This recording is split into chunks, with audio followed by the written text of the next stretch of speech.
কিদৰে সৃষ্টি হৈছিল ডক্টৰ অনিমা চৌধুৰীৰ সেই বিখ্যাত গীত লগ দিয়াৰ কথা আছিল নৈৰে ঘাটত।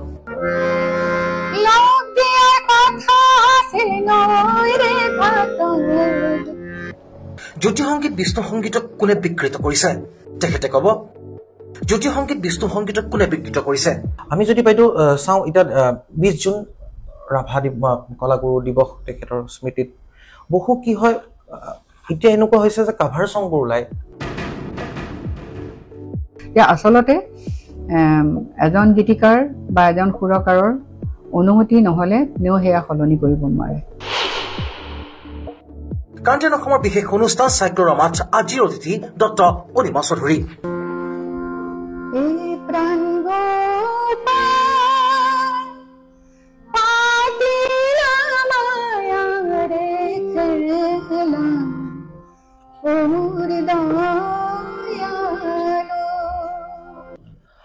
ডক্টৰ অনিমা চৌধুৰী বাইদেউৰ ওচৰত আমি আজি আহিছো। বাইদেউ প্ৰথমে আপোনাক ধন্যবাদ জ্ঞাপন কৰিছো, আপুনি এইখিনি সময় দিছে আমাক, গতিকে বিৰাটেই ভাল লাগিছে। মই তোমাকো ধন্যবাদ জনাইছো আৰু কাৰেণ্ট ট্ৰেণ্ড আছামৰ সমূহ দৰ্শকক মই শুভেচ্ছা জ্ঞাপন কৰিছো। বাইদেউ আজি জেঠত আহিছো, বহাগত নাহিলো। অসমীয়া 12টা মাহত প্ৰতিটো মাহই এটা এটা আৱেগ কঢ়িয়াই আনে। এতিয়া জেঠতে আপোনাক সুধিছো বহাগ বাইদেউ কেনে গ'ল এইবাৰ? বহাগ আহিলেইতো আমাৰ সকলোৰে ভাল লাগে, প্ৰতিজন অসমীয়াৰে ভাল লাগে। বহাগ হ'লেই চাৰিওফালে কপৌ ফুল ফুলিল, গোটেই ফুলেৰে গোটেই ভৰি পৰিলে, কুলিৰ মাত আহিল, কেতেকীৰ মাত আহিল। গতিকে আমাৰ নিজৰে প্ৰতিজন অসমীয়াৰে ভাল লাগে, মোৰো ভাল লাগিছে বহাগ।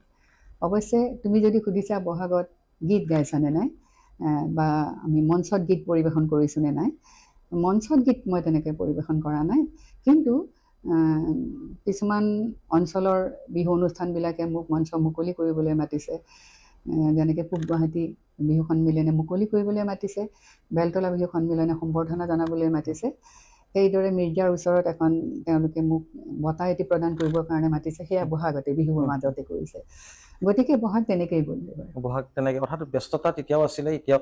কিন্তু বাইদেউ বহাগ বুলি ক'লে এটা ব্যস্ততা আপোনালোকৰ আছিলে, যি সময়ত ক'ব লাগিব সেইখিনি সময় অসমীয়া আধুনিক গীতৰ বাবে সোণালী সুদিন আছিলে। সেইখিনি সময় ব্যস্ততা যথেষ্ট আছিলে। কিন্তু আপোনাক যদি মই সুধো, যিটো এক সাংগীতিক আপুনি প্ৰতিভা আপোনাৰ শৈশৱৰ পৰা আপোনাৰ বিকশিত হৈছিলে নিশ্চয়কৈ, অকণমান আপোনাৰ শৈশৱৰ বিষয়ে অকণমান জানিব পাৰিম নেকি, বিশেষকৈ সাংগীতিক ক্ষেত্ৰখনত? সংগীতৰ ক্ষেত্ৰখনত মই অতি সৰুৰে পৰাই সংগীত শিকিছোঁ। সংগীত মই আচলতে খুব ভাল পাইছিলোঁ আৰু সেইকাৰণে মোৰ দেউতা প্ৰয়াত দণ্ডিৰাম চৌধুৰীদেৱ, তেওঁ শাস্ত্ৰীয় সংগীতৰ ভক্ত আছিলে। তেতিয়া দেখিলে যে মই সঁচাকৈ সংগীতৰ প্ৰতি অতি আগ্ৰহী। তেতিয়া দেউতা নগাঁৱত আছিলে, চৰকাৰী চাকৰিয়াল আছিলে। তাতে শ্ৰদ্ধাৰ শাস্ত্ৰীয় সংগীতৰ পণ্ডিত আছিলে সুশীল বেনাৰ্জী ছাৰ, তেখেতৰ এখন সংগীত বিদ্যালয় আছিলে, মোক তাত নাম লগাই দিলে। মই তেনেকৈ সপ্তাহত তেওঁৰ তাত 2 দিন যাওঁ, দেওবাৰ আৰু বুধবাৰে যাওঁ, আৰু তেওঁ শাস্ত্ৰীয় সংগীতৰ আৰম্ভণিৰ পৰা মোক তেওঁ শিকাইছিলে। আৰু তেখেতে মোক যিটো ভেটি গঢ়ি দিলে, সংগীত কেনেকৈ চৰ্চা কৰিব লাগে, কিদৰে সাধনা কৰিব লাগে, ৰেগুলাৰ সাধনা কৰিব লাগে, সেই বস্তুটো সুশীল বেনাৰ্জী ছাৰে মোক শিকাইছিলে। আৰু সেই ভেটিতেই মই পিছৰ জীৱনলৈ সংগীতৰ চৰ্চা কৰি থাকিলোঁ।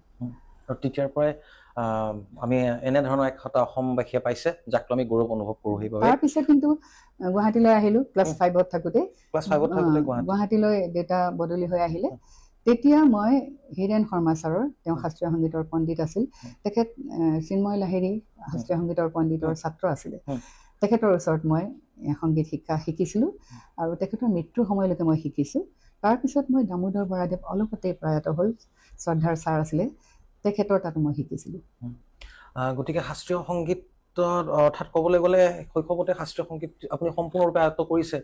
আৰু নিশ্চয়কৈ মই কথা এইখিনিতে ক'ব বিচাৰোঁ যে বহুতে শাস্ত্ৰীয় সংগীতক কিছু ক্ষেত্ৰত অকণমান আজিকালি ক'ৰবাত যেন একাষৰীয়া কৰে।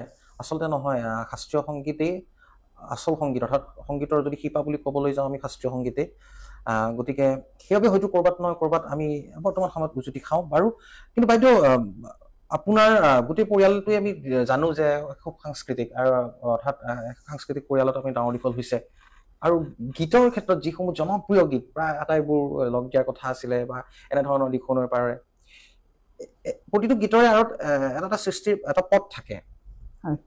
মই যদি আপোনাৰ অতিকৈ জনপ্ৰিয় গীত দিখৌনৰ পাৰৰে গীতটিৰ অকণমান সেই পদটোৰ বিষয়ে জানিব বিচাৰিম কেনেদৰে সৃষ্টি হ'ল দিখৌনৰ পাৰৰ গীতটি মোৰো অতি প্ৰিয় এই গীতটিৰ লগত যেন অসমৰ অকণমান বুৰঞ্জী নিহিত হৈ আছে গীতটি ৰচনা কৰিছে মৃণাল কুমাৰ চৌধুৰী মৃণাল মোৰ সৰু ভাইটি হয় মোক যেতিয়া প্ৰথম গীতটি শুনাইছিলে মৃণালৰ তেতিয়া তেওঁ আছিলে ডিব্ৰুগড়ত থাকোঁতে তাতে ক'ত জানো এখন সাহিত্য সভা হৈছিলে সাহিত্য সভাত বোলে ভাইটিয়ে সেই গীতটি গাইছিলে আহিছিলে আৰু আমি শুনা নাই আৰু তাত আৰু তেওঁ গাইছিলে গাই পেলাই যেতিয়া ঘৰলৈ আহিছে আৰু আহোঁতে মোক কৈছে এটা নতুন গান মই লিখিছোঁ তই শুন এনেকৈ ক'লে তাৰপিছত আৰু তই ৰেডিঅ'ত গাব পাৰিবি মইতো গানটো শুনিলোঁ মই বোলো মইতো এইটো ৰেডিঅ'ত নাগাওঁ মই ৰেকৰ্ড কৰিম HMV ৰেকৰ্ড তেতিয়া মই কৰিয়ে থাকোঁ তেতিয়া মই সেই গীতটি ৰেকৰ্ড কৰিছোঁ গতিকে সেই গীতটি যিমান সুন্দৰকৈ লিখিছে তাৰ লগত মিলি যোৱাকৈ সুৰটো কৰিছে আৰু হয়তো সেইকাৰণে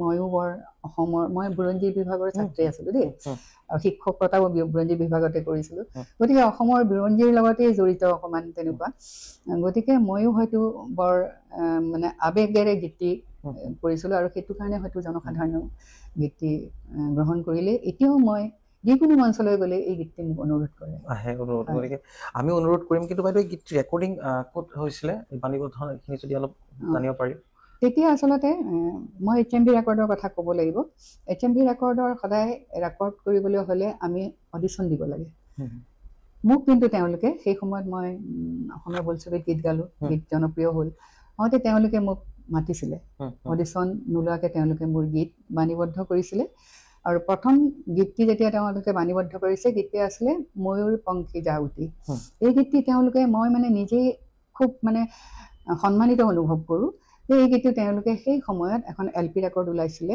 অসমীয়া গীতৰ ফেবুলাছ ছংছ ফ্ৰম আছাম তাত ভূপেন হাজৰিকা জয়ন্ত হাজৰিকা তাৰপিছত দীপালী বৰঠাকুৰ বাইদেউ এওঁলোকৰ গীতৰ লগত মোৰ গীতটো সন্নিৱিষ্ট কৰিছিলে মই মানে নিজে আচৰিত হৈ গৈছিলোঁ যে ইমান ডাঙৰ ডাঙৰ শিল্পীসকলৰ লগত মই সামান্য নতুনকৈ গীত ৰেকৰ্ড কৰিছোঁ আৰু মোৰ গীতটো তাত তেওঁলোকে প্ৰচাৰ কৰিছে বা বাণীবদ্ধ কৰোঁতে তাত সন্নিৱিষ্ট কৰিছে তাৰ পিছৰ পৰা HMV কোম্পানীয়ে মোৰ লোকগীতো ৰেকৰ্ড কৰিছিলে আৰু আধুনিক গীতো ৰেকৰ্ড কৰিছিলে প্ৰত্যেক বছৰে তেওঁলোকে খবৰ দিয়ে আৰু খবৰ দিলে আমি কলিকতালৈ যাওঁ তেতিয়া আমাৰ ষ্টুডিঅ'ৰ সুবিধা নাই জ্যোতি চিত্ৰবন হোৱাই নাই তেতিয়া তাৰপিছত তেতিয়া আমি কলিকতালৈ গৈছিলোঁ গৈ পেলাই তাতে ৰেকৰ্ড কৰিছিলোঁ তেতিয়া 4টা গীত ৰেকৰ্ড কৰিছিলোঁ তাৰ লগত এইটোও আছিলে আৰু মানে তেতিয়া ৰেকৰ্ডিং কৰাৰ বাবে আমি কলিকতা তেতিয়া যাব লাগে আৰু তাৰ পাছত এটা গীত ৰেকৰ্ডিং হয় আৰু সঁচাই কিমান কষ্ট অৰ্থাৎ ক'বলৈ গ'লে আয়োজন বিশাল আছিলে ৰেকৰ্ডিং যেতিয়া সেইখিনি সময়ত কৰা হৈছিলে আমি শুনিছোঁ কিন্তু এতিয়া যিহেতু আপোনাৰ মুখে শুনিলোঁ সঁচাকৈ কিমান কষ্টসাধ্য আছিলে আৰু আমাৰ অসমৰ সংগীত উদ্যোগখনক বা সংগীত ক্ষেত্ৰখনক চহকী কৰাত কিমান অৱদান আছিলে সেই জ্যেষ্ঠসকলৰ সঁচাই ভাবিলে আচৰিত লাগে বাইদেউ গতিকে যদি আমি অনুৰোধ কৰোঁ দিখৌনৰ পাৰৰে অকণমান গীত অকণমান বাইদেউ গুণগুণা দিলে নিশ্চয় বাইদেউ ভাল পাম সদায় শুনো এই গীতটি প্ৰায় শুনোৱেই আৰু যিহেতু কৈছে গোটেই অসমৰ এক বুৰঞ্জী আৰু তাত এক আৱেগ আছে এটা সৰুকৈ আকৃতি আছে আৰু এই গীতটি এটা এক ছবি এখন যদি আমি চাওঁ খুব ছবি এখন প্ৰতিফলিত হয় আমাৰ অসমৰ আৰু আপুনি গাই থাকোঁতে বাইদেউ মোৰ গানো কৰিছে আচলতে ধন্যবাদ বাইদেউ খুবেই ভাল লাগিলে আৰু বাইদেউ এতিয়া আপোনাৰ পৰা মই জানিব বিচাৰিম সেইখিনি সময়ত যেতিয়া আপোনালোকে অনুষ্ঠান কৰিছিলে সাংস্কৃতিক অনুষ্ঠানসমূহ আপোনালোকক বিশেষকৈ আপোনাক বিভিন্ন অনুষ্ঠান প্ৰতিষ্ঠানে বিহুৰ সময়তে হওক বা আপোনাৰ আমন্ত্ৰণ কৰে গীত গাবলৈ মই জানো যে আপোনাৰ বাদ্যযন্ত্ৰী আপুনি বহু বাদ্যযন্ত্ৰী শিল্পীসকলক আপোনাৰ সান্নিধ্য পাইছে কিন্তু মই শুনিছোঁ এটা এনেকুৱা পৰিয়াল আছিলে যে 5গৰাকী ভাই ককাই বাদ্যযন্ত্ৰী আছিলে আৰু অনিমা চৌধুৰী বাইদেউৰ সৈতে তেওঁলোকে বাদ্য সংগত কৰে অকণমান বাইদেউ সেইখিনি জানিব বিচাৰে সেইখিনি খুব ভাল প্ৰশ্ন সুধিছা আগতে মই বিয়াৰ পিছত দুইঘোপাত আছিলোঁ মোৰ স্বামী তাৰমানে দুইঘোপাৰ পেপাৰ মিলত কাম কৰিছিলে কাগজ কলত তেতিয়া মই তাতে যেতিয়া ফাংচনত গান গাওঁ তাত মই বাদ্যযন্ত্ৰী নাপাওঁ তাতে এজন ল'ৰা আছিলে তবলা বজাই শৰ্মা বুলি তেওঁ বজাইছিলে গীটাৰ এজন ল'ৰাই বজায় আৰু মানে মই হাৰমনিয়াম বজাওঁ তেনেকেই মই অনুষ্ঠান কৰিছিলোঁ সেই অঞ্চলৰ যিবিলাক গোৱালপাৰাই হওক বিলাচীপাৰাই হওক তেনেকৈ সেইটো অঞ্চলৰ অভয়াপুৰী তেনেকৈ কৰিছিলোঁ তাৰপিছত যেতিয়া গুৱাহাটীলৈ গুচি আহিলোঁ আৰু বিহুৰ সময়তো আহোঁ তেনেকৈ তেতিয়া মই এওঁলোকৰ হাজৰিকা পৰিয়ালক লগ পালোঁ লগ পাই পেলাই তেওঁলোকৰ 5জন ভাই ককাই গোটেই কেইজনে ধুনীয়াকে মানে বেলেগ বেলেগ বাদ্যযন্ত্ৰ বজায় তেওঁলোকে আৰু তেওঁলোকৰ জালুকবাৰীত ঘৰ আছিলে তেওঁলোকৰ একেটা ঘৰত নহয় মোৰ খুব সুবিধা হয় আৰু তেওঁলোকৰো সুবিধা হয় তেওঁলোকৰ দেউতাক মাকে খুব মানে ভাল পাইছিলে এইটো কাৰণে যে মই তাত এবাৰ হেৰি কৰো ৰিহাৰ্চেল কৰো আৰু মোৰ লগত তেওঁলোকে বজাই থকাটো বিচাৰিছিলে কাৰণ তেওঁলোকে সদায় তেখেতে কৈছিলে আৰু যে বাইদেউৰ লগত গ'লে সন্মান পাবি এইটো কথা তেওঁলোক কৈছিলে তেওঁলোকে তাৰপিছত বহু বছৰ তেওঁলোকে মোৰ লগত বজালে এজনে গীটাৰ বজায় এজনে মেণ্ডুলিন বজায় এজনে তবলা বজায় তাৰপিছত হেৰি ডাঙৰজনে কীবৰ্ড বজায় ঢোলক বজায় সৰুজনে গোটেই কেইজনে তেনেকে বহুত বছৰ মই তেনেকে অনুষ্ঠান কৰিলো তাৰপিছত তেওঁলোকৰ লগত মোৰ কাটকৰ নিচিনাই হ'ল অলপমান যেনে তেওঁলোকে নিজে এটা অৰ্কেষ্ট্ৰা পাৰ্টি খুলি তেনেকে বজাব খুজিলে তাৰপিছত সময়ৰ সোঁতততো সকলো হ'লে নহয় তাৰপিছত তেওঁলোকৰ নিজৰ ভাগে ভাগে চাকৰিত সোমাই গ'ল ময়ো নিজৰ চাকৰিত বা নিজৰ হেৰিত ব্যস্ত হৈ গ'লো পৰিয়ালৰ লগত গতিকে তেওঁলোকৰ লগত আৰু লাহে লাহে মানে মোৰ লগত তেওঁলোকে বজোৱাটো বাদ দিলে আৰু তাৰপিছত তেনেকে পিছত এটা বেলেগ এটা গ্ৰুপ হ'ল মালিগাঁৱৰে আছিলে তেওঁলোকে বজালে হেৰিহঁতলে বিপুল শৰ্মা বুলি আছিলে তবলা বজায় তেওঁ এতিয়াও মোৰ লগত সম্পৰ্ক আছে মুন্না আছিলে তেনেকে নন্দ আছিলে শৰৎ আছিলে শৰতে এতিয়া খুব ভাল বজায় পাৰ্কাচন আদি সেইবিলাক গতিকে তেওঁলোকে বজাইছিলে তাৰপিছত আহি গ'ল উমেশ নাথ তাৰপিছত ইন্দ্ৰহঁত আহি গ'ল তেনেকে সীমান্ত আহি গ'ল গতিকে এটা সময়ত এনেকুৱা হয় শিল্পীবিলাকৰ এটা এটা গ্ৰুপ কিছু বছৰৰ পিছত আকৌ তেওঁলোকেও নিজে নিজে বিজি হৈ যায় বা নিজে কিবা অনুষ্ঠানৰ লগত জড়িত হয় বা ষ্টুডিঅ'ৰ লগতে জড়িত হৈ যায় তেনেকে আকৌ নতুন এটা গ্ৰুপ হয় তেনেকে বিভিন্নজনৰ লগত বজাইছে গতিকে হাজৰিকা পৰিয়ালটো সেই সময়ত বহুত বছৰ বজাইছে মোৰ লগত তেওঁলোকে ভাবিয়ে ভাল লাগে এখন ঘৰৰে 5টাকৈ যদি ভাই ককাই আৰু সন্মুখত অনিমা বাইদেউ তাৰ পাছত ভাই ককাই কেনেকুৱা পৰিৱেশ হয়তো গতিকে সেই পৰিয়ালটোক মই ধন্যবাদ জ্ঞাপন কৰিম যদি আপোনালোকে চাই আছে আৰু মোৰ কিন্তু এটা খুব ভয় আছিলে যে মই একেটা ঘৰৰে 5জন ল'ৰাক লৈ গৈছো মই ঠিকে ঠিকে তেওঁলোকক ঘূৰাই পেলাই থৈ যাব পাৰিম নে নোৱাৰিম মোৰো সুবিধা হৈছিলে এটা ঘৰত হলে মই আৰু বেলেগ বেলেগ ফাংচন কৰি আহোঁতেতো মই দেৰি হয় গতিকে ঘৰে ঘৰে থৈ আহিব লাগে সকলোকে বাদ্যযন্ত্ৰীসকলক আৰু তেতিয়া কিন্তু একেটা ঘৰতে মই নমাই দি আহোঁ একেটা ঘৰৰ পৰা উঠাই লৈ যাওঁ সেইটো এটা মোৰো সুবিধা আছিলে কিন্তু ভয় এটা আছিলে মোৰ মই তেওঁলোকক ঠিকে ঠিকে আনি দিব পাৰিম নে নোৱাৰিম আচলতে এইটো এটা দায়িত্ববোধ আচলতে আৰু শিল্পীৰ দায়িত্ববোধ সেয়াই বাইদেউ যিটো কথা ওলাইছে অনুষ্ঠানৰ সেইখিনি সময়তো মাননি দিছিলে অনুষ্ঠান এখনত যাওঁতে আৰু সেই মাননি দিয়া যিটো কৌশল আছিলে খুব সন্মানজনক ভাৱে আছিলে যিখিনি আমি শুনিছো আমি সেইখিনি আমাৰ জ্যেষ্ঠসকলৰ সৈতে মই আপোনাৰ আগত আহোঁতে বহুখিনি কথা পাতি আহিছো এটা সন্মানৰ হেৰিৰে দিছিলে কিন্তু আজিকালি বাইদেউ বিহু অহাৰ আগে এনেকুৱা এখন প্ৰাইচ লিষ্ট ওলাই যায় ৰেষ্টুৰেণ্টত যিদৰে থাকে অমুকটো অমুক কোনো যাতে গাত নথয় কিন্তু শিল্পী জানো তেনেকে প্ৰাইচ লিষ্ট দিয়ে বাইদেউ সেইটো আচলতে আমাৰ সময়ৰ লগত এতিয়াৰ সময়ৰ তুলনা নহয় কাৰণ সময়তো পৰিৱৰ্তন হ'বই আৰু সংস্কৃতিও পৰিৱৰ্তনশীল মানুহৰ ৰুচিবোধো পৰিৱৰ্তনশীল কিন্তু আমাৰ সময়ত তুমি যিটো কৈছা যে বৰ সন্মানেৰে দিছিল হয় মাতিবলৈ আহোঁতেও বৰ সন্মানেৰে মাতিছিলে তেওঁলোকে গান গাবলৈ তেতিয়া আমাৰ আৰু এটা কথা আছিল আমি মাননিৰ ওপৰত ইমান বেছি গুৰুত্ব দিয়া নাছিলো আমাৰ খালি এটাই আছিলে তেওঁলোকক কওঁ যে অহা যোৱা খৰচটো আমাক লাগিব আৰু যিসকল বাদ্যযন্ত্ৰী আমাৰ লগত সহায় কৰিব যিসকলে মোৰ লগত যাব সেইটোতো মোৰ পৰিয়ালৰ নিচিনাই আৰু তেওঁলোকে গ'লেহে মই গান এটা গাব পাৰিম ভালকে তেওঁলোকে বজালেহে মই গাব পাৰিম গতিকে তেওঁলোকক হেৰি দিব লাগিব তেওঁলোকক অলপমান মাননি দিব লাগিব আৰু কাৰণ তেওঁলোকে বিহুৰ সময়ত তেওঁলোকৰ এইটো উপাৰ্জন আৰু আমাক আপোনালোকে যি দিয়ে দিব তেনেকুৱা ধৰণৰ নিচিনা আছিলে আৰু এটা ডাঙৰ কথা কি আছিলে না সেই সময়ত আমাৰ গায়ক গায়িকাৰ সংখ্যাও কম আছিলে ফাংচন হয় এতিয়াৰ নিচিনা ইমান ফাংচন নহয় কিন্তু বহুত ফাংচন তেতিয়াও হৈছিলে গায়ক গায়িকাৰ সংখ্যা কম আছিলে আৰু এটা কথা আছিলে গায়ক গায়িকাবিলাকে সেই সময়ত গানটোক পেচা হিচাপে ল'ব পৰাৰ অৱস্থা নাছিলে তেতিয়া এতিয়া যেনেকে আমাৰ সংগীত শিল্পীসকলে পেচা হিচাপে লয় তেওঁলোকৰ এইটো জীৱিকা যে গান গাই পেলাই তেওঁলোকে উপাৰ্জন কৰিব লাগিব কিন্তু আমাৰ সময়ত আছিলে যে আমি গানেৰে এয়া কৰিব নোৱাৰো জীয়াই থাকিব নোৱাৰিম জীৱিকা নিৰ্বাহ আমি কৰিব নোৱাৰিম কাৰণ তেতিয়া সামান্য অকণমান মাননি দিয়ে আৰু সেই সময়ৰ গায়ক গায়িকাসকলে সংগীত ভাল পাইছিলে সেইটো তেওঁলোকৰ নিচা আছিলে সকলোৰে এটা বেছিভাগৰে সকলোৰে বুলি নকওঁ বেছিভাগৰে এটা চাকৰি আছিলে কাৰণ সকলোৱে জানিছিলে যে তেওঁলোকে গানক বৃত্তি হিচাপে ল'ব নোৱাৰে সেইটোৰে জীৱিকা নিৰ্বাহ নহ'ব, তেওঁলোকৰ সংসাৰোতো চলিব লাগিব। গতিকে তেওঁলোকৰ এটা চাকৰি আছিল আৰু এইটো নিচা হিচাপে লৈছিলে। সেইকাৰণে তেওঁলোকে গানটো ভাল পাইছিল কাৰণে গান গাইছিল। ময়ো তেনেকুৱা আছোঁ, গান ভাল পাইছিলোঁ কাৰণে গান গাইছিলোঁ। আৰু জনসাধাৰণে যদি আমাৰ গানটো লয়, জনসাধাৰণৰ মাজত জনপ্ৰিয়তা লাভ কৰে, সেয়া আমাৰ কাৰণে অতি আনন্দৰ কথা আছিলে।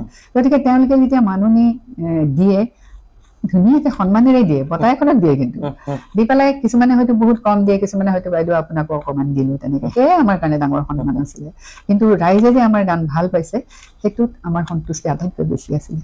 হয় হয়, মই যিখিনি শুনিছিলোঁ যেন সঁচাকৈ প্ৰতিটো কথাই এতিয়া সত্য প্ৰমাণিত হৈছে। বাইদেউ একেবাৰে এটা নাজানো বাৰু এইটো কথা সুধিব লাগে নে নালাগে, কিন্তু জানিব মন গৈছে এই মুহূৰ্তত। বাইদেউ আপুনি মনত আছেনে আপোনাৰ প্ৰথমখন যেতিয়া আপুনি মঞ্চ কৰিছিলে মাননি হিচাপে আপোনাক সন্মান কিমান দিছিলে?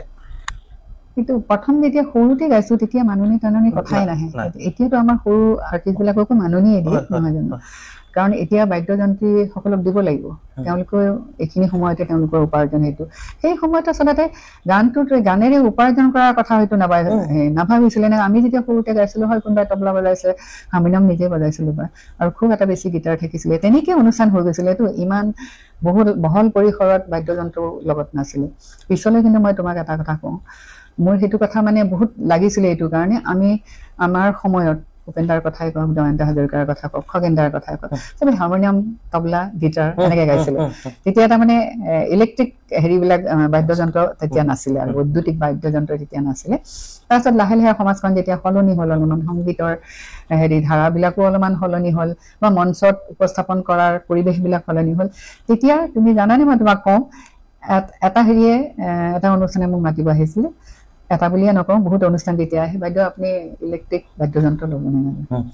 ইলেক্ট্ৰিক বাদ্যযন্ত্ৰ যদি নলওঁ তেতিয়াহ'লে নামাতিব। তেনেকুৱা নিচিনা এটা পৰিৱেশ আছিলে।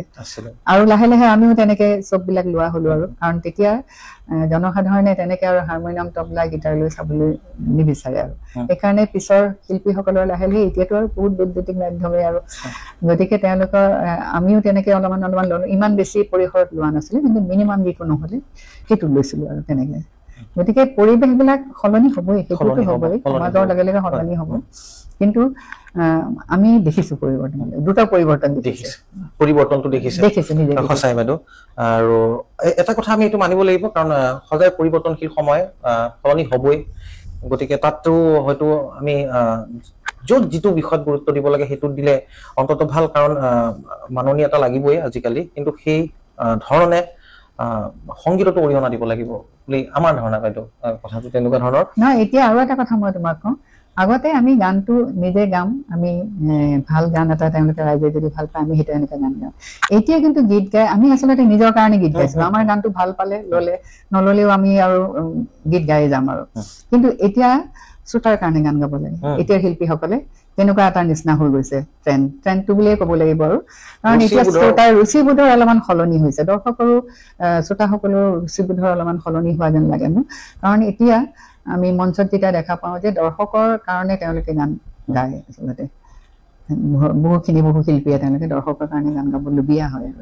কাৰণ এইটো তেওঁলোকৰ জীৱন নিৰ্বাহৰ বাট, এইটো জীৱিকাৰ বাট এইটো। গতিকে তেওঁলোকে দৰ্শকক সন্তুষ্ট কৰিব লাগিব। কিন্তু সেই সময়ত মই কৈছোঁ যে বহুত কম সংখ্যক গায়ক গায়িকা আছিলে, কণ্ঠশিল্পী কম আছিলে। গতিকে তেওঁলোকেও বাদ্যযন্ত্ৰীও কম আছিলে তেতিয়া, চব বস্তুৱে কম আছিলে। আৰু এটা ধৰণৰ বহুত বেছি মানে প্ৰচাৰটো নাছিলে। আমাৰ সময়তো প্ৰচাৰ নাছিলেই। গতিকে সেই এতিয়াৰ তুলনাটো সেইকাৰণে তুলনামূলকভাৱে আমি সলনিটো দেখিছোঁ, কিমান সলনি হৈছে। কিন্তু সেইটো চাগে শ্ৰোতাই যিটো বিচাৰে, আৰু যিসকল প্ৰফেচনেল শিল্পী, পেছাগত শিল্পী, সেইসকলে তেনেকৈ দিবই লাগিব। গতিকে ৰুচিবোধৰো সলনি হৈছে, তেনেকুৱা লাগে। হয়, যিমানে ৰুচিবোধবোৰ সলনি হ'ব সিমানে হয়তো নতুন সৃষ্টিও হয়, নতুন সৃষ্টি হয় ৰুচিবোধৰ সলনি হ'লে। হয়তো আমি বহু কথাই পাতি আছোঁ, কিন্তু নাজানো, কিন্তু প্ৰতিটো কথাই মই ভাবোঁ যে নৱপ্ৰজন্মক উপকৃত কৰিব। যিসকলে সংগীতৰ ক্ষেত্ৰখনত নতুনকৈ আহিছে, শিকাৰুসকলৰ বাবে এই অনুষ্ঠান অতিকৈ গুৰুত্বপূৰ্ণ হ'ব। বাইদেউ মই আপোনাৰ পৰা জানিব বিচাৰিম এইখিনি কথা যে মুকুতা ছবিখন যেতিয়া কৰে এই প্ৰাণ গোপাল, আৰু মই এই ক্ষেত্ৰত এই গীতটিৰ বিষয়ে মই অনুপম চৌধুৰী ছাৰক, বিশিষ্ট তেখেত সুৰকাৰ সংগীত পৰিচালক অনুপম চৌধুৰী ছাৰক মই সুধিছিলোঁ যে এই প্ৰাণ, আপুনি অনিমা চৌধুৰী বাইদেউৰ কোনটো গীত আপুনি ভাবিব যে এইটো বেষ্ট বুলি? তেখেতে ক'লে তেনেকেতো জানো বৰ বিমূৰত পেলালা, প্ৰতিটো গীতেই ভাল, কিন্তু এই প্ৰাণ গোপালটোত অকণমান বেলেগ ধৰণৰ, কাৰণ তাত যিটো এক্সপ্ৰেছনছ দিছে এগৰাকী সহজ সৰল অসমীয়া ছোৱালীয়ে, তাত কাকুতি আছে আৰু স্তুতিৰ যিটো ভগৱানৰ ওপৰত সমৰ্পণৰ যিটো এক্সপ্ৰেছন, সেই এক্সপ্ৰেছনটো এই প্ৰাণ গোপালত খুব সুন্দৰভাৱে উপস্থাপন কৰিছে দত্তমণি মাছুৰী বাইদেৱে। বাইদেউ জানিব বিচাৰিম সেই গীতটিৰ আৰু কথাখিনি। আচলতে মই সেইখিনি সময়ত 1970 চন হ'ব আৰু, তেতিয়া মই কটন মহাবিদ্যালয়ত পঢ়োঁ, প্ৰথম বাৰ্ষিকৰ ছাত্ৰী, আৰু সেই সময়ত কলেজ সপ্তাহ হৈছিলে, মই শ্ৰেষ্ঠ গায়িকা হৈছিলোঁ। আৰু তাতে বিচাৰকৰ আসনত আছিলে আমাৰ শ্ৰদ্ধাৰ ৰমেন বৰুৱাদেৱ, বিশিষ্ট সংগীতজ্ঞ, আৰু লগতে আৰু আছিলে নৱকান্ত বৰুৱাদেৱ আছিলে, তেনেকৈ বেলেগ বেলেগ আছিলে। আৰু তাৰপিছত যেতিয়া মই তাত শ্ৰেষ্ঠ হ'লোঁ, শ্ৰেষ্ঠ গায়িকা হ'লোঁ, তেতিয়া ব্ৰজেন বৰুৱাদেৱৰ ডক্টৰ বেজবৰুৱা তেতিয়া অতি জনপ্ৰিয়, আৰু ৰমেন দাৰ সংগীত একদম বিৰাট জনপ্ৰিয়, চিনেমাখনেই জনপ্ৰিয়। তেওঁলোকৰ দ্বিতীয় চিনেমাখন আছিলে মুকুতা। গতিকে ব্ৰজেন দা আৰু ৰমেন দা এদিন আমাৰ ঘৰলৈ আহিলে, আহি পেলাই ক'লে যে মই চিনেমাত গান গাবলৈ। প্ৰথমতে মোক কলেজতে লগ কৰিছে, তাৰপিছত আৰু মই ক'লো চিনেমাত গান গাবা নেকি, এনেকৈ সুধিছে ৰমেন দা কলেজত। তাৰপিছত আৰু মই তেতিয়া ক'লো যে মা দেউতাহঁতক সুধিব লাগিব, আমি তাৰমানে কেনেকুৱা আছিলো নহ'লে, মা দেউতাহঁতক সুধিব লাগিব। তাৰপিছত তেওঁলোকে দুয়ো গৈছে, ব্ৰজেন দা আৰু ৰমেন দা গৈছে, দেউতাক কৈছে আৰু যেনেকে হেৰি কৰিম, আপুনিও যাব লগতে, তাই মানে হেৰিতে কলিকতাতহে ৰেকৰ্ডিং হ'ব আৰু, সেই তেতিয়া আমি গ'লো। তাৰপিছত যেতিয়া তাৰ আগতেই কিন্তু ৰমেন দাৰ ঘৰতে গান এইবিলাক শিকাইছে, মই কটন হোষ্টেলত আছিলোঁ, গতিকে হোষ্টেলৰ পৰা ৰমেন দাৰ ঘৰৰ ওচৰৰ লতাশিলত, গতিকে তাতেই মোক গানবিলাক তেওঁ শিকাইছে। আৰু তাতে অকল মই এই প্ৰাণ গোপালটোৱে গোৱা নাই, নাৰী কণ্ঠৰ সকলোবিলাক গীতেই গাইছোঁ আৰু তাতে। তাৰপিছত তাতে গীতটো যেতিয়া হেৰি হৈছে, ৰেকৰ্ডিং হৈছে, ব্ৰজেন বৰুৱাদেৱে বহুত যত্ন লৈছে, কিন্তু গীতটি ভাল হ'ব লাগিব। তেখেতেও ভাবিছিল নেকি চিনেমাখনৰ এই গীতটি মানে ভালকে হ'ব লাগিব বুলি, বহুত যত্ন লৈছিলে। আৰু দেউতাই কৈছিলে, দেউতাৰ মানে বহুত চিন্তা আৰু যে ভাল হ'ব নে নাই। ব্ৰজেন দাই এটা কথা কৈছিলে দেউতাক, ৰ'ব আপোনাৰ ছোৱালীজনী গীতৰ কাৰণে চিন্তা, মোৰ গোটেই চিনেমাখনৰ কাৰণে চিন্তা, এনেকৈ কৈছিলে। মোৰ এতিয়াও মনত আছে সেইটো কথা। তাৰপিছত আৰু সেই গীতটি মোৰ আচলতে মুকুতাৰ গীতটিয়ে প্ৰথম বাণীবদ্ধ লোকগীত, এইটো দেহ বিচাৰৰ গীত আচলতে, এইটো লোকগীত। আৰু তেনেকৈ মোৰ লোকগীততো পদাৰ্পণৰ নিচিনাই হ'ল। আৰু লোকগীত কিন্তু সৰুৰে পৰা মই মাৰ পৰা শিকিছোঁ, মাৰ মুখত শুনিছোঁ, তেনেকৈ মই গাবও পৰা হৈছিলোঁ। তাৰপিছৰ পৰা মই পিছত HMV যেতিয়া মোক মাতিছিলে, তেওঁলোকে মোৰ হতুৱাই বহুতকেইটা লোকগীতো বাণীবদ্ধ কৰাইছিলে আধুনিক গীতৰ লগতে। আৰু গতিকে সেই গীতটোৰ মই তোমাক আৰু এটা কথা কওঁ, লোকগীতবিলাক যেতিয়া মই গাওঁ নহয়, গালে মোৰ ভিতৰৰ পৰা এটা বেলেগ ধৰণৰ, কি বুলি ক'ম, তুমি যিটো প্ৰথমেই ক'লা যে অলপমান ভক্তিভাৱ, অলপমান হেৰি নিচিনা ভিতৰত মই সোমাই যাওঁ। সেইটো কথা মোক এদিন আমাৰ কটনত পঢ়া ৰমেশ পাঠক ছাৰ বুলি আছিল অসমীয়া বিভাগত, তেওঁ কৈছিলে, অনিমা তোমাৰ লোকগীত শুনিলে তুমি একদম ভিতৰত সোমাই পেলাই গোৱা। মই বোলো হয় ছাৰ, মোৰ খুব ভাল লাগে লোকগীত গাই পেলাই। আৰু সেইকাৰণে মই লোকগীত, পিছত তুমি দেখিছা লোকসংগীত মই বহুত কৰিছোঁ, বিয়া নামৰ পৰা আৰম্ভ কৰি আৰু বহুত কৰিছোঁ। হয় বাইদেউ, আৰু সেইকাৰণে সেই গীতটি এতিয়াও পুৱাৰ ভাগত যেতিয়া সেই গীতটি শুনো, এক সতেজতা অনুভৱ হয়। আৰু হয়তো এগৰাকী শিল্পীৰ সেইটো এটা কি বুলি কয়, এটা সম্পূৰ্ণ ঢালি বা কি যিটো একেবাৰে সমৰ্পণৰ ভাৱ সংগীতৰ ওপৰত, তেতিয়াহে আহিব যেতিয়া শ্ৰোতাক এনেদৰে আকৰ্ষণ কৰে। মই যে ক'লো বাইদেউ, এতিয়াও সতেজ অনুভৱ কৰোঁ। আপুনি সেই তাহানিতে গাই যোৱা এটা গীত, এতিয়াও যদি পুৱাৰ ভাগত সেই গীতটো শুনো, এক সতেজতা আহে।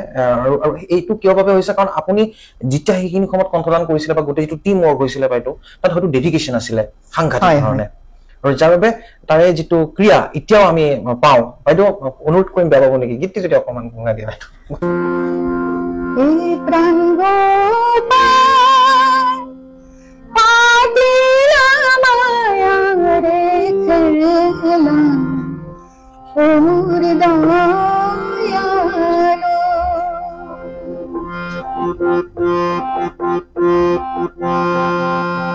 একগতি ঘৰি দিবা খবৰ দিবৰ আছে, কেউ ঘৰ লৈয়া গ'ল ধুমুহা বাতাসে প্ৰাণ গোপাল।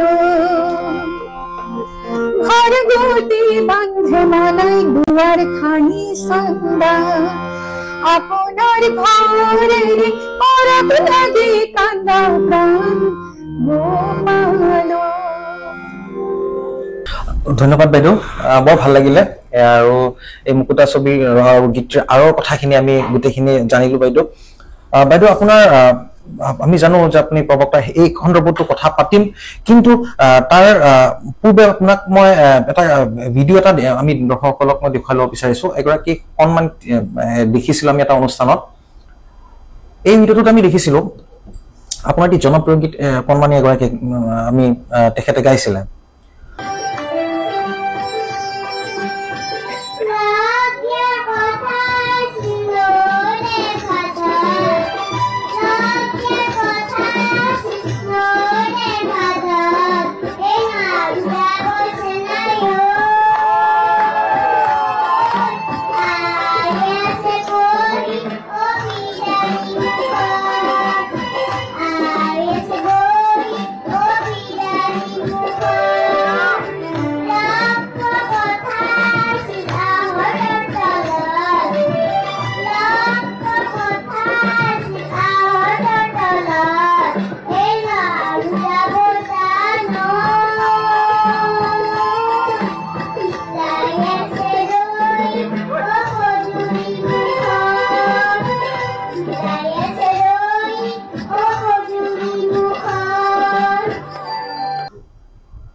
এতিয়া বাইদেউ মই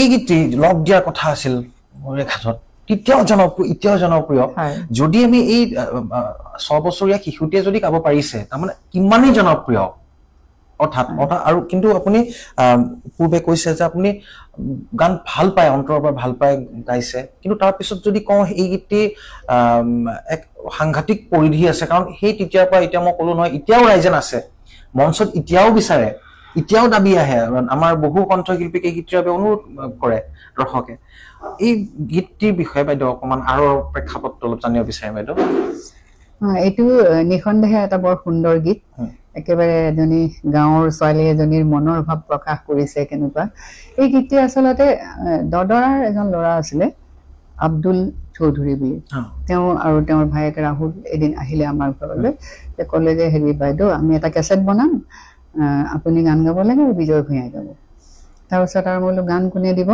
গান দিব হেৰি অপূৰ্ব বেজবৰুৱা যি আমাৰ মাজত নাই তেওঁ বহুতকেইটা গীত মই গাইছো ইমান সুন্দৰ কথা লিখে হয়নে একেবাৰে অসমীয়া শুৱলা কিছুমান শব্দ তেওঁ তাত ব্যৱহাৰ কৰে মানে সাধাৰণ গাঁৱৰ এটা পৰিৱেশ ধুনীয়াকে তেওঁ দি দিয়ে গীতবিলাকত তাৰপিছত তেওঁ মোক গীতটি শিকাইছিলে আৰু সংগীত কৰিছিলে হেৰি বিজয় ভূঞাই দিছিলে সংগীত তাৰপিছততো গানটো গালো তাতে আৰু বেলেগ ডুৱেটো গাইছো হেৰিৰ লগত অকলেও গাইছো ঢুলটি বাবলি বুলি তাৰপিছত বিজয় ভূঞাৰ লগত ডুৱেট গাইছো আব্দুলৰ লগত ডুৱেট গাইছো তেনেকৈ গাইছো তাৰ গীতটোৰ নাম কেছেটটোৰ নাম আছিলে এই বহাগতে তাৰপিছততো হয়তো কেছেটটো একেবাৰে অতি জনপ্ৰিয় হৈ গ'ল বহুত মানে বিক্ৰী হ'ল আৰু এই গীতটি বিশেষকে অতি জনপ্ৰিয় বিজয়ৰ গানবিলাকো বহুত ভাল আছিলে আৰু কিন্তু এইটো লগ দিয়াৰ কথা আছিল মোৰ নিজৰ কণ্ঠৰ গীতটোৱে এতিয়ালৈকে অতি জনপ্ৰিয় আৰু মই নিজেও বৰ ভাল পাওঁ গানৰ কথাই সুৰে ইমান সুন্দৰ ইমান সাৱলীল বুলি কওঁ মই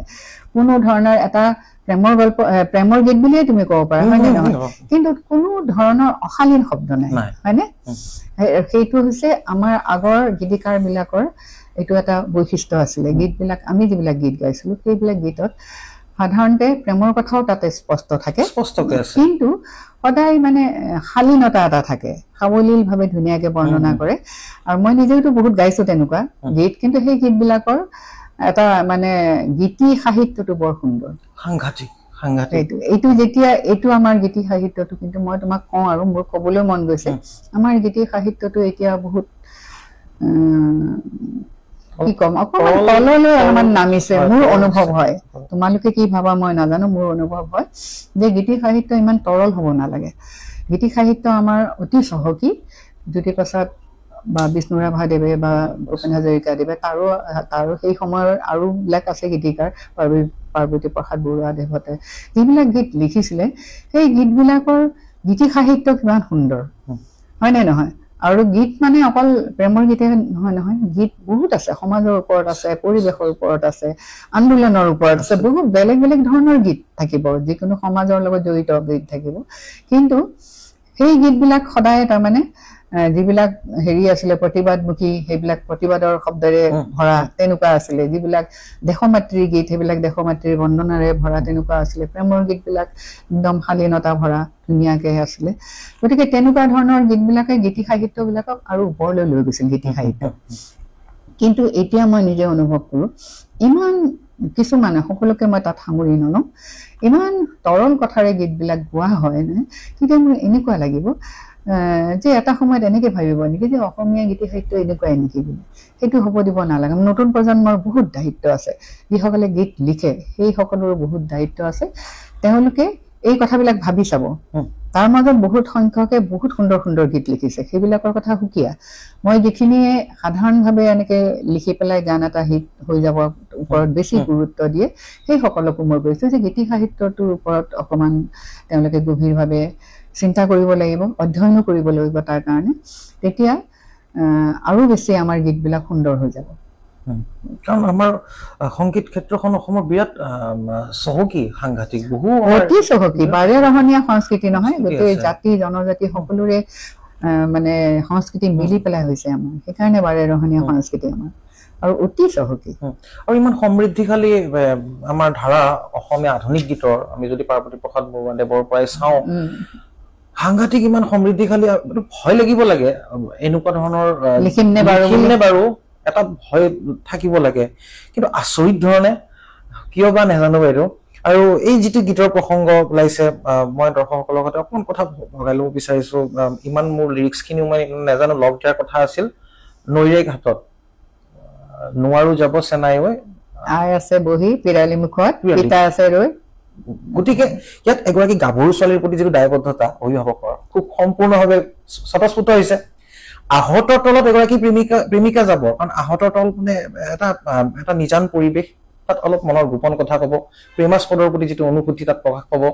ইমান ধুনীয়াকে এখন ছবি, সামাজিক দায়িত্ববোধ।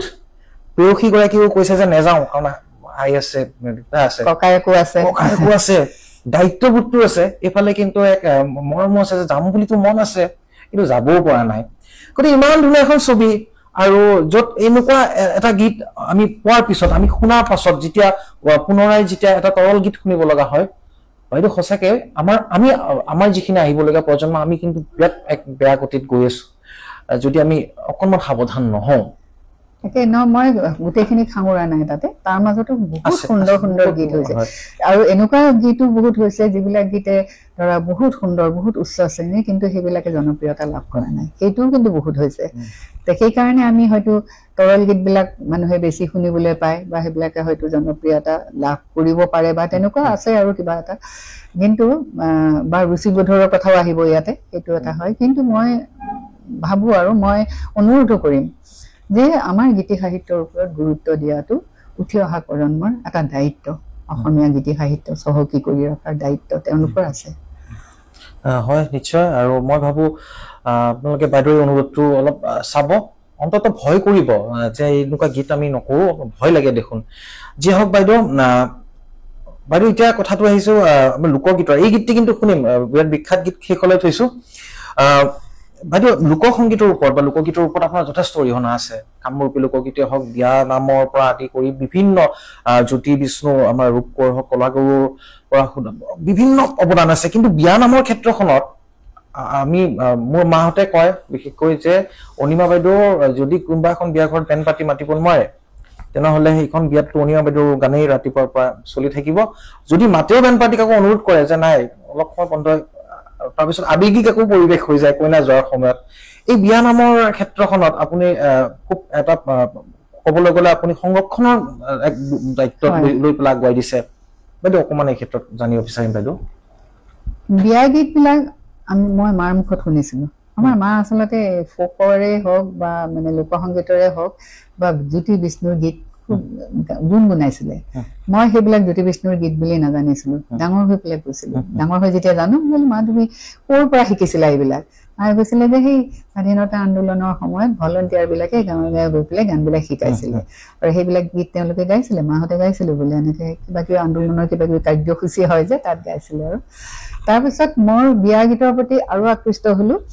আমাৰ গাঁৱত মই কেইখনমান বিয়া পাইছিলো আমি গাঁৱত মই এবছৰ আমি গাঁৱত আছিলো কিবা দেউতাৰ মানে হেৰি বদলিটো মাজতে হৈ গ'ল হৈ যাওঁতে তেতিয়া স্কুলত দিব লাগে নহয় মই ভাইটি ভণ্টি বাকীবিলাক নহয় বাকীবিলাক চব আৰু হোষ্টেলে থাকি গ'ল আৰু তাৰপিছত আৰু আমি তিনিজনে এবছৰ তাত আছিলো তেতিয়া মই বহু কেইখন বিয়া দেখা পাইছিলো মই মানে আচৰিত হৈ গৈছিলো যে কেনেকে গাঁৱৰ গাভৰুবিলাকে অকল গাভৰুবিলাকেই নহয় আমাৰ যিবিলাক হেৰি আছে বয়সীয়াল হেৰি আয়তীসকল ইমান সুন্দৰকৈ মানে তাতেই ঠাইতে ৰচনা কৰি গাব পাৰে তাতে মালা নামৰ এজনী মোৰ খুৰাৰ ছোৱালী আছিলে তাই মানে ইমান ধুনীয়া বিয়া গীত গায় ন মোৰ সেইবোৰ মনতেই থাকি গ'লগৈ কণ্টিনিউৱাছ তেওঁ গাব পাৰে আৰু গাই পেলাই তেওঁ মানে জোৰাই পেলাইও গাব পাৰে তাৰপিছত প্ৰতিটো অনুষ্ঠানৰ লগত জড়িত প্ৰত্যেকখিনি গান খুব ধুনীয়া মাতো আছিলে তেওঁ তেনেকে গাইছিলে সেই এটা মোৰ হেৰি আছিলে যেতিয়া মই ডাঙৰ হলো লোকসংগীতৰ মই কৈছোৱে প্ৰথম লোকগীত মই গাইছো এই প্ৰাণ গোপালটো মোৰ বাণীবদ্ধ হৈছে তাৰপিছত মই ভূপেন দাৰ কথাটো ইয়াত আনিব লাগিব এবাৰ ভূপেন হাজৰিকাক মই প্ৰথম লগ পাইছিলো প্ৰি ইউনিভাৰ্চিটিত পঢ়ি থাকোঁতে তেতিয়া এবাৰ ভূপেন দা নিজৰা পাৰত আহোঁতে মোৰে বান্ধৱী মিনতী আছিলে কলেজত যাব ওলাইছিলো আমি তেতিয়া কৈছিলে যে হেৰি অনিমা ভূপেন দা আহিছে যাবি নেকি এনেকৈ কৈছে তেওঁলোকৰ মিনতীহঁতৰ ঘৰৰ লগত ভূপেন দাৰ খুব ভাল মইতো আৰু ক'ত কলেজ যাম আৰু ধামধুম নাই মই যাম আৰু এজনী ছোৱালী তাইও শুনা পালে তাইও ক'লে নাই ময়ো যাম আমি তিনিজনে অটো এখনত উঠি পেলাই ভূপেন দাৰ ঘৰৰ অভিমুখে গ'লো আৰু নিজৰাৰ পৰা তেতিয়া 9টামান বাজিছে চাগে আমি ক্লাছলৈ যাব ওলাইছিলো আৰু তাৰপিছত গৈ যে ঠিক নিজৰাৰ পৰা পাম আৰু ইফালে পৰা এখন বগা এম্বেচেডৰ ওলাই আহিছে তাৰপিছত আৰু মিনতী ক'লে এই ভূপেন দাৰ গাড়ী এখন আৰু তাৰপিছত আৰু লগে লগে আমি নামিলো নামিতে ভূপেন দাকতো তেওঁ চিনিয়ে পায় আৰু হেৰি মিনতীক চিনিয়ে পায় ভূপেন দাই এইফালে গাড়ীত বহা জয়ন্ত হাজৰিকাও আছে গাড়ীখনত তাৰপিছত ভূপেন দাই জ্যোতি চিত্ৰবনলৈ লৈ গৈছে তেওঁ তাৰমানে চাব আহিছে তেতিয়া জ্যোতি চিত্ৰবনৰ কামবিলাক হৈছে আৰু নহয় শেষ খবৰ হৈছে এই ইনষ্ট্ৰুমেণ্ট চব আহিছে আৰু সেইবিলাক আৰু ৰেকৰ্ডিং হেৰিবিলাক তাৰপিছত আৰু তেওঁ এতিয়া আমাক দেখুৱাইছে গোটেই হেৰিটো ঘূৰাই দেখুৱাই পেলাই তাৰপিছত মোক মানে গাড়ীতে মিনতীয়ে ভূপেন দাক চিনাকি যেতিয়া কৰি দিছে অনিমাই গান গাই এনেকৈ কৈছে ভূপেন দাই কৈছে শুনিব লাগিব ভূপেন দা হেৰি আগত বহিছেতো তাৰপিছত আৰু তেতিয়া মানে যেতিয়া হেৰি গ'লো আৰু গৈ পেলাই চব দেখাই পেলাই তাৰপিছত এখন এনেকৈ ফ্ল'ৰ আছে আৰু একো নাই ৰুমটোত আৰু ভূপেন দাই কৈছে গুৱাহাটী গান মোক কৈছে ভূপেন দাৰ আগত গান গাম প্ৰথম ভয় নাই লাগে জানো মোৰ ভয়টো আৰু অলপমান লাগিছে তাৰপিছত ভূপেন দাক কৈছো মই আপোনাৰ গান এটা গাম তেতিয়া ৰেডিঅ'ত খুব বাজে ৰাতি যে নিবিৰ হ'ল বুলি ভূপেন দাৰ গান এটা লক্ষ্যহীৰা বাইদেৱে লিখা গান সেইটো গান বাজে ভূপেন দাই একদম মন দি শুনিছে শুনি পেলাই তাৰপিছত সুন্দৰ হৈছে তুমি যেতিয়া গান ৰেকৰ্ড কৰিবা আৰু কলিকতা যাব নালাগে জ্যোতি চিত্ৰবন এতিয়া হ'ব উদ্বোধনেই হ'ব ইয়াতে গান তুমি ৰেকৰ্ড কৰিবা তাৰপিছত তুমি বিশ্বাস কৰা প্ৰথম মই কেছেট যিটো কৰিম সেইটো মোৰ লোকগীতৰ আছিলে সুবাস আৰু ভূপেন দাৰ সেই কথাষাৰ মোৰ মনত আছে মই তাৰপিছত জ্যোতি চিত্ৰবনত মই প্ৰথম সুবাসৰ 10টা গান আছিলে ৰেকৰ্ড আৰু সুবাসখন খুব জনপ্ৰিয় হৈছিলে আৰু সেই তেনেকৈ লোকগীতৰ প্ৰতিটো মোৰ খুব আগ্ৰহী আৰু জনসাধাৰণেতো গোটেইখিনি গ্ৰহণে কৰে লোকগীতবিলাকো গ্ৰহণ কৰিছে তাৰপিছত মই তেতিয়া ভাবিলো যে মই লোকগীতবিলাক যিহেতু মই নিজে ভাল পাওঁ গাই পেলাই ইতিমধ্যে মই ছয়গাঁও মহাবিদ্যালয়ত কাম কৰোঁ নহয় তাতো মই কিছুমান কালেক্ট কৰিব পাৰিছোঁ এনেকৈ যাওঁতে আৰু কেতিয়াবা কেনেকৈ কালেক্ট কৰোঁ জানানে মই আগতে বাছত যেতিয়া যাওঁ ৰেডিঅ'লৈ যাওঁতে সদায় এই যে কাছাৰীত বাছখন ৰখে নহয় এজন অন্ধ ল'ৰা উঠে মানুহ আৰু সৰু ল'ৰা এটাৰ হাতত ধৰি পেলাই উঠে তেওঁ এটা গান গায় গানটো গাই পেলাই তেওঁ তাৰপিছত আধা অকণমানহে গায় আৰু তাৰপিছত নামি যায় বাছখন যাবৰে হ'ল মই তেনেকৈ গানটো মানে ইমানবোৰ ভাল লাগে সেইবোৰৰ ওপৰত গান এটা তাৰপিছত মই গানটো শিকি পেলাই গানটোতো কথাখিনি পাব লাগিব আকৌ মই ছয়গাঁৱতে তেনেকৈ মই কালেক্ট কৰিছোঁ কৰি পেলাই সহকৰ্মী এজনৰ পৰা কৰিছোঁ আৰু কৰি তেনেকৈ গাইছোঁ তেখেতে লোকগীতৰ প্ৰতি মোৰ মানে বেলেগ ধৰণৰ এটা হেৰি আছিলে আকৃষ্ট মই লোকগীতৰ প্ৰতি তেতিয়া মই ভাবিলোঁ ডাঙৰ হৈ যে মই হেৰি বিয়ানাম দেখোন এইবিলাক সংৰক্ষণ কৰিব লাগিব এইবিলাকতো চব নাইকিয়া হৈ যাব তাৰপিছত এজন ল'ৰা আহিলে মৃদুল নামৰ বাইদেউ আপুনি এটা বিয়া গীতৰ কেছেট কৰিব লাগে কিন্তু মই একো সহায় কৰি নিদিওঁ চব আপুনি কালেক্ট কৰিব লাগিব আপুনি ঠিক কৰিব লাগিব আপুনি তেতিয়া মই মাৰ সহায় লৈছোঁ লৈ পেলাই এই বিয়া গীতটো মানে বিয়া গীত এটা বিয়া গীত বুলিতো ক'ব নোৱাৰা হয় নে নহয় অনুষ্ঠানৰ লগত জড়িত প্ৰতিটো অনুষ্ঠানৰ লগত জড়িত সেইকাৰণে মই আৰু এটা কেছেটৰ 45 হেৰিহে হ'ব আৰু মিনিটছহে হ'ব আৰু গতিকে মানে 45 ছেকেণ্ড হ'ব বেছি নাথাকে আৰু চাৰিটা গান থাকিব আৰু তেতিয়া মানে হেৰি কৰে মই তেতিয়া ছোৱালী ঘৰৰ বিয়াখন একদম শ্বৰ্টকাট কৰি গোটেই অনুষ্ঠানবিলাক সামৰি পেলাই কৰিলো আৰু একদম গোটেই আৰু পানী তোলা জোৰোণ আহাৰ পৰা কৰিছো একদম বিয়া কইনা যোৱালৈ কিন্তু সৰু সৰুকে কৰিবলগীয়া হৈছে আৰু কাৰণ ইমান দীঘলীয়াকে এটা কেছেটত কৰিব নোৱাৰো তাৰপিছত জনসাধাৰণে ইমান মানে হেৰি কৰিলে আদৰি ললে আৰু ইমান ভাল পালে কাৰণ গোটেই বিয়াখন তাতে বিয়াৰ মানে গোটেই বিয়া গীতখিনি তাত গুচি যায় কমকে যায় ইমান দীঘলীয়াকে নাযায় কিন্তু যায় আৰু সেইদৰে মই সেইটো সংৰক্ষণ কৰি মই অত্যন্ত সুখী যে তাৰপিছত তুমি বিশ্বাস কৰা বিয়া গীতবিলাক আকৌ পুনৰ নতুনকে বাণীবদ্ধ হবলৈ ধৰিলে যেনেকে ৰমেন বৰুৱাদেৱে মুকুতাত এই প্ৰাণ গোপাল গোৱাৰ পিছত আমাৰ আগতে আছিলে লোকগীতৰ হেৰি তাৰপিছত লোকগীতৰ প্ৰচাৰটো বা বাণীবদ্ধ কৰাৰ হেৰিটো বেছি হৈছিলে মানুহবিলাকে আগবাঢ়ি আহিছিলে ঠিক তেনেকে বিয়া গীতৰ মই যেতিয়া কৰিলো এইটো আকৌ যেন এটা নতুন বস্তু আহি গলৰ নিচিনা হ'ল নাইকিয়া হব ধৰিছিলে তেতিয়া বহুতে আকৌ মই বহুত কিতাপ গাইছো পিছত আকৌ কিন্তু সেইটো বিয়া গীত অকমান বেলেগ ধৰণেৰে হৈছে একদম মই তাত হেৰি দিয়া নাই আৰু যিটো কয় আৰু সেই বিহু গীতটো মই গাইছো অতিৰঞ্জিত কোনো ধৰণৰ বাদ্যযন্ত্ৰ মই দিয়া নাই যিখিনি দৰকাৰী সেইখিনি মই দিছো আৰু সেইবাবে আপুনি কোৱা বিয়া গীতবোৰ এতিয়াও জনপ্ৰিয় বাইদেউ আমি কৈছো যে হয়তো দীঘলীয়া হৈছে আমি কিন্তু উপায় নাই বাইদেউৰ সৈতে কথা পাতিবই লাগিব বাইদেউ কিছু আমি চমু কৰিব চেষ্টা কৰিম বাইদেউ কিন্তু বিয়া নামৰ কথাটো ওলাইছে আৰু বিয়া গীতখিনি আমাৰ অসমীয়া সমাজৰ ক'বলৈ গ'লে সকলো এক আবেগ থাকে গতিকে অকণমান যদি বিয়া গীত এটা অকণমান বাইদেউ বিয়া গীতত আবেগ থাকে কাৰণ বিয়া গীতবিলাক আচলতে খুব শুৱলা কিন্তু খুব কৰুণ মন কৰা নে তুমি কৰুণো আছে কাৰণ কইনা ঘৰৰ ইমানেই আনন্দ নহওক কিয় আনন্দতে বিয়া গালো তাত হেৰি জোৰা নামো গোৱা হয় কিন্তু তাত কৰুণ এটা হেৰি থাকে কাৰণ ছোৱালীজনী গুচি যাবগৈ সকলোকে এৰি থৈ গুচি যাবগৈ বন্ধু বান্ধৱী ঘৰখনকে এৰি যাবই আৰু গতিকে সেই কৰুণ এটা সুৰ আছে কিন্তু অতি শুৱলা মানে অন্তৰ চুই যায় আৰু বাইদেউ এই শব্দবোৰ যে আখৈ তোলা মৰমৰে ভাই আজিৰ পৰা তোমাৰ মোৰে গোত্ৰ ছিঙি যায় গতিকে মানে হৃদয়ত চুই যায় কাৰণ গোটেই কথাখিনি তেনেকুৱা আখৈ তোলা হওক তাৰপিছত মা চেনেহৰ মা ৰাখাচোন মোক কেনেকৈ ৰাখিম আইদেউটোক কাৰণ কোক চিঙি বিয়া দি দিছে অকমান কৰুণ নাই শুনো দিয়ক অকমান হে নীলা সৰাই চেনেহৰ জীয়ৰী লোকে লৈ যায় চেনেহৰ মাই ৰাখাচোন মোক কেনেকৈ ৰাখিমে জীয়ৰীটো নেৰাখা নেলাগে তোমাৰে লগত আখন ঘৰ সোমাওঁতে পৰিব মন চেনেহৰ দেউতা ৰাখাচোন মোক কেনেকৈ ৰাখিমে জীয়ৰীটো নেৰাখা নেলাগে তোমাৰে লগত বৰ ঘৰ সোমাওঁতে পৰিব মন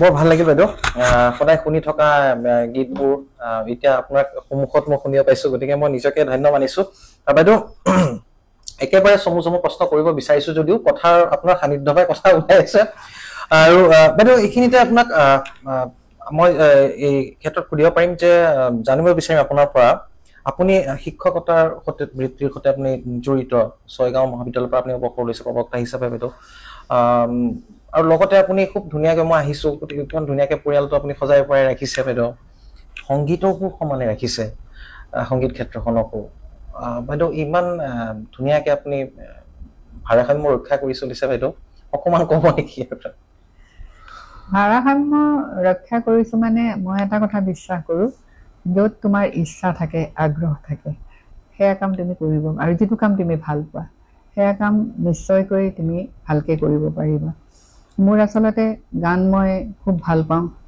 গতিকে হাজাৰ এটা অসুবিধা হ'লেও গানটোক বচাই ৰাখিবৰ কাৰণে মই চেষ্টা কৰোঁ আৰু শিক্ষাৰ লগত মই জড়িত কৈছা যে শিক্ষাৰ ছাত্ৰ ছাত্ৰীসকলৰ প্ৰতিও মই অতি নিষ্ঠাৰে তেওঁলোকক মই পঢ়ুৱাওঁ, তেওঁলোকৰ কাৰণে মই চিন্তা কৰোঁ।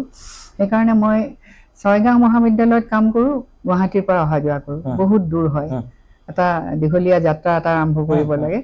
কিন্তু মই সদায় এইটো বিষয়ত সতৰ্ক আছিলোঁ যে ল'ৰা ছোৱালীবিলাকে কেতিয়াও ছাত্ৰ ছাত্ৰীসকলে কেতিয়াও মোৰ কাৰণে চাফাৰ কৰিব নালাগিব, আৰু কেতিয়াও তেওঁলোকে ভাবিব নালাগিব যে বাইদেউ গুৱাহাটীৰ পৰা আহে কাৰণে বহুত দেৰিকৈ আহি পায়। সেইটো মই কেতিয়াও হ'ব দিয়া নাই। মই একদম যিটো সময়ত মোৰ ক্লাছ থাকে মই সদায় নিষ্ঠাৰে মই ক্লাছ কৰোঁ, তেওঁলোকক শিকাওঁ, তেওঁলোকক মৰম কৰোঁ, আৰু লগে লগে তেওঁলোকক মই ছয়গাঁও মহাবিদ্যালয়ৰ ছাত্ৰ ছাত্ৰীসকলক সংগীতৰ ক্ষেত্ৰখনতো আগবঢ়াই নিবৰ কাৰণে চেষ্টা কৰিছিলোঁ। আৰু পৰিয়ালৰ কথাটো হৈছে যে আগতে মা দেউতাহঁতৰ লগত আছিলোঁ, 7 ভাই ভনী আমি সংগীতৰ ক্ষেত্ৰখনত জড়িত আছিলোঁ। পঢ়া শুনাটো দেউতাই কৈছিলে কৰিবই লাগিব, গানেৰে খাব নোৱাৰ, নিজৰ ভৰিৰ ওপৰত থিয় হ'বই লাগিব। গতিকে পঢ়া শুনাটোৰ ক্ষেত্ৰতো দেউতা বহুত হেৰি আছিলে, কি কয় কঠোৰ বুলিয়ে ক'ব লাগিব, আৰু নিয়মত চলিব লাগিব সকলোবিলাক কাম, তেনেকুৱা আছিলে। তাৰপিছত যেতিয়া বিয়া হ'লোঁ, বিয়া হওঁতে যিখন ঘৰলৈ মই আহিলোঁ, কমল চৌধুৰীৰ লগত বিয়া হৈছে ভৰলুমুখৰ। গতিকে সেইখন ঘৰতো দেখিলোঁ যে তেওঁলোকৰ সংস্কৃতিবান এখন ঘৰ, তেওঁলোকৰ প্ৰত্যেকজনে সংগীত ভাল পায়। আৰু মোৰ ননদ গীতা বৰুৱা, তেওঁ ডক্তৰ, তেওঁ আমেৰিকাত থাকে বিয়াৰ পিছৰ পৰা, কিন্তু তেওঁ খুব ভাল নাচিছিলে, নাটক কৰিছিলে, হৃদয় প্ৰয়োজনৰ নায়িকা আছিলে তেওঁ চিনেমাখনৰ। তাৰপিছত হেৰি মা দেউতা শহুৰহঁতে সদায় এনকাৰেজেই কৰে, দেওৰহঁতেও কৰে এনকাৰেজ। আৰু মোৰ স্বামী যদি মোৰ সহযোগ নকৰিলেহেঁতেন ইমান দিনলৈকে মই হয়তো গানে গাই থাকিব নোৱাৰিলোহেঁতেন, কাৰণ প্ৰতিটো ক্ষেত্ৰতে সদায় স্বামী মোৰ লগত যায়, যিমানখিনি পাৰে মোৰ লগত সদায় যায়, ফাংচনেই হওক বা আন কিবা অনুষ্ঠানেই হওক। বিয়াৰ আগতে যেনেকৈ দাদাহঁতৰ কোনোবা এজন গৈছিলে, ভাইটি গৈছিলে, তেনেকুৱা ধৰণৰ আছিলে, ঠিক বিয়াৰ পিছতো শহুৰৰ ঘৰৰ মানুহ সদায় মোৰ লগত যায়। মোৰ লগৰ শিল্পীসকলে কয় যে তোমালৈ হিংসাই লাগে, ভিনদেউ যে সদায় আহে, মানে এনেকৈ কয় আৰু। তাৰপিছত গতিকে সেই হিচাপে মই নিজৰো বোৱাৰী হিচাপে দায়িত্বও মই কিন্তু পালন কৰিছোঁ, যে মই গান গাওঁ, মই কলেজত কাম কৰোঁ, সেইকাৰণে মই একেবাৰে একো কাম বন নকৰিম, ঘৰখন চম্ভালি নল'ম, সেইটো কথা মই কেতিয়াও ভবা নাই, আৰু মাহঁতেও সেইটো সংস্কাৰ মোক দিয়া নাই। গতিকে ঘৰখন ঠিক সুচাৰুৰূপে চলোৱাৰ ক্ষেত্ৰতো বা শাহু শহুৰ, ননদ বাৰু বিয়া হৈ গুচিয়ে গৈছে দেওৰহঁতৰ লগত বা স্বামীৰ লগত। তাৰপিছত মোৰ 2টি সন্তান, এজনী ছোৱালী এটা ল'ৰা, তাহাঁতৰ দায়িত্ব মই পালন কৰিছোঁ। অথচ মই ইমান দূৰ কলেজলৈ যাওঁ, মাহঁতে কিন্তু তাহাঁতক চাই দিছিলে সেইখিনি নাথাকা সময়খিনি। আকৌ আহি পেলাই তাহাঁতৰ পঢ়া শুনাৰ তদাৰকো আছে, তাহাঁতেও ভাল ধৰণকৈ পঢ়া শুনা কৰি ওলাই গৈছে, প্ৰতিষ্ঠিত এতিয়া। গতিকে তেনেকৈ মই নিজে ভাবোঁ যে দায়িত্বটো সময়টো ভগাই ল'ব লাগে, যে এইখিনি মোৰ ঘৰৰ কাম, এইখিনি মই পূৰা কৰিবই লাগিব, নিজৰ দায়িত্ব, এইখিনি মোৰ শিক্ষকতাৰ দায়িত্ব মই কৰিবই লাগিব এজ এ অধ্যাপিকা হিচাপে। আৰু এইখিনি গানৰ, মই যিহেতু নিজে গান ভাল পাওঁ, গানৰখিনি কৰাৰ লগতে মই সমাজৰো এটা মই দায়িত্ব কৰিম, যে মই কায়িকভাৱে সমাজৰ একো কল্যাণ সাধন কৰিব নোৱাৰিলেও গীতৰ মাজেৰে মই অন্তত কিছু হয়তো অৱদান মই দিব পাৰিম বা সচেতনতা অলপমান আনিব পাৰিম, সেয়া মই চেষ্টা কৰিছোঁ। মোৰ বহু গীত তেনেকুৱা আছে যিবিলাক গীতে উঠি অহা নৱপ্ৰজন্মকো উৎসাহিত কৰে।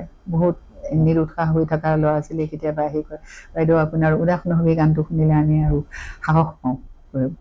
তেনেকুৱা ধৰণকে সেই দায়িত্বও পালন কৰাৰ দায়িত্বটো মই নিজে নিজে ভাবি লৈছোঁ। গতিকে এইদৰে মই নিষ্ঠা, সততা থাকিলে, একাগ্ৰতা থাকিলে, আৰু গানৰ কাৰণে সাধনা থাকিব লাগিব, সেইটোও কৰোঁ মই।